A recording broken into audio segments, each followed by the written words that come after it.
The South China Sea, historically a hotspot for territorial conflicts, has witnessed another flashpoint.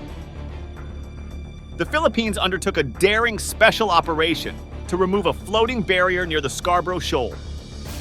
This crucial fishing spot, around 200 kilometers from the Philippines, has frequently seen tensions rise over sovereignty and fishing rights. The directive to eliminate the barrier came straight from President Ferdinand Marcos Jr., a move that highlights Manila's commitment to its maritime territories. 中方坚定维护黄岩岛的主权和海洋权益。我们奉劝菲方不要挑衅滋事。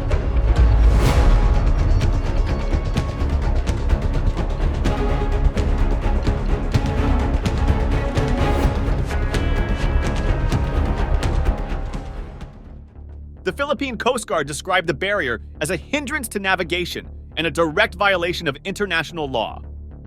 Local fishermen were particularly affected, unable to access traditional fishing grounds, making this not just a political, but also a socio-economic concern for the Philippines. China, known for its assertive stance in territorial disputes, reacted in a restrained manner. Without addressing the removal action directly, its foreign ministry labeled the Coast Guard's actions as addressing a Philippine vessel's intrusion into Chinese waters. Beijing's controlled response hints at the delicate nature of the situation, especially given the broader geopolitical implications. Over the years, relations between the Philippines and China have oscillated between cooperation and confrontation. We advocate the peaceful settlement of disputes in accordance with international law. This has always been our position with respect to the disputes in the West Philippine Sea. Inasmuch as we are prepared to defend our sovereignty, sovereign rights, and territorial integrity. Notably, during the tenure of pro-China leader Rodrigo Duterte, the Scarborough Shoal, controlled by China since 2012, saw a phase of relative peace. Before we dive deeper, consider joining our creative journey on Patreon.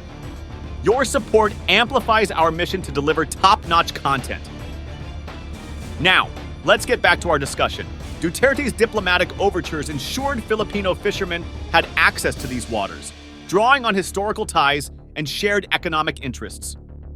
However, the recent barrier incident and the resulting actions underscore the shifting dynamics under the leadership of President Ferdinand Marcos. His administration's willingness to challenge China, combined with strengthening military ties with the United States, suggests a shift in the Philippines' foreign policy, reminiscent of past confrontations in the region. Yeah, I mean, you can imagine some kind of small fishing dispute that escalates and could ultimately result in great power confrontation between the US and China here. A significant element in this maritime chess game is the 2016 judgment by the Permanent Court of Arbitration in The Hague. It challenged China's sweeping claims over the South China Sea, though it stopped short of addressing the sovereignty of the Scarborough Shoal directly. China has consistently rejected the court's ruling. China asserts that the Scarborough Shoal, known as Huangyan Island in China, has always been a part of their territory. This stance is consistent with Beijing's approach to other territorial disputes, emphasizing historical rights over international law. Just a day prior to the barrier removal, the Philippines had criticized China's Coast Guard actions in the disputed waters on social media. Commodore Territorial voiced Manila's concerns, highlighting the socio-economic ramifications of the barrier on the local fishing community. His statement was a reminder of the broader socio-economic implications of geopolitical maneuverings. China's claim to a significant portion of the South China Sea has long been a point of contention.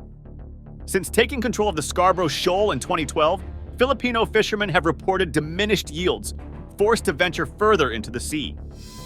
However, under Duterte's administration, there was a temporary reprieve, now seemingly reversed under the current leadership. The discovery and subsequent confrontation around the 300-meter-long floating barrier exemplify the complexities of the region.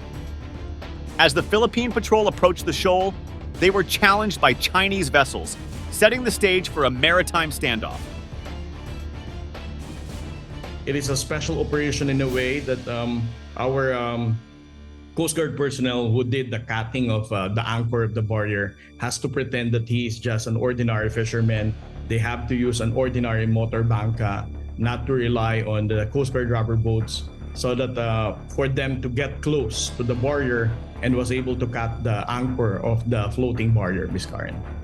Local fishermen believe that China's actions, like setting up barriers, are responses to increased fishing activities in the region. Beyond the realm of high-stakes diplomacy, the waters of the South China Sea reveal a tale of cooperation and conflict. Filipino fishermen voice stories of gratitude for being allowed to fish, but also express concerns about China's overwhelming presence. The presence of Chinese Coast Guard ships, despite their perceived role in maintaining order, stirs concerns in Manila. Rumors of potential dredging activities and the enforcement of maritime rules by both nations complicate the waters. There's also talk of Vietnam possibly entering this fishing arrangement, further entangling the web of regional interests. The waters around the Scarborough Shoal tell a deeper story of regional geopolitics. As Filipino boats carefully maneuver around their Chinese counterparts, one can sense an uneasy truce, influenced in part by Duterte's past negotiations with China. Japan's call for restraint underscores the broader regional implications. The international community watches closely, as these territorial skirmishes aren't just about fishing rights, but about establishing dominance in a region rich in resources and strategic advantages. In essence, the South China Sea continues to be a theater of geopolitical drama.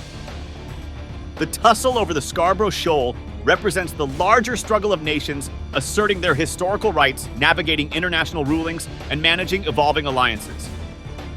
As history has shown, while the waters may appear calm on the surface, strong currents lurk beneath. Thank you for watching. Don't forget to like, comment, and subscribe for more in-depth coverage. Stay informed, and we'll see you in our next video.